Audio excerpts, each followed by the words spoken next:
Petroleum مصنوعات کی درآمدات میں 6.42% اضافہ۔ جولائی میں پیٹرولیم مصنوعات کی درآمدات کا حجم 1.345 ارب ڈالر ریکارڈ۔ پیٹرولیم مصنوعات کی درآمدات میں جاری مالی سال کے پہلے مہینے میں سالانہ بنیادوں پر 6.42% کا اضافہ ریکارڈ کیا گیا ہے۔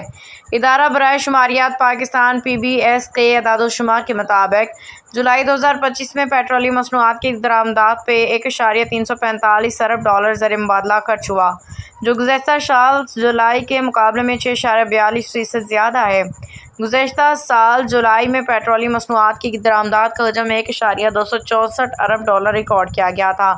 جون کے مقابلے میں جولائی میں پیٹرولیم مصنوعات کی درآمدات میں ماہانہ بنیادوں پر 2.68% اضافہ ہوا۔ جون میں پیٹرولیم مصنوعات کی درآمدات کا حجم 1.310 ارب ڈالر ریکارڈ کیا گیا تھا۔ واضح ہے کہ مالی سال کے پہلے مہینے میں ملکی درآمدات میں مجموعی طور پر 29.25% کا اضافہ ہوا۔ جولائی میں ملکی درآمدات کا حجم 5.44 ارب ڈالر ریکارڈ کیا گیا، جو گزشتہ سال جولائی میں 4.21 ارب ڈالر تھا۔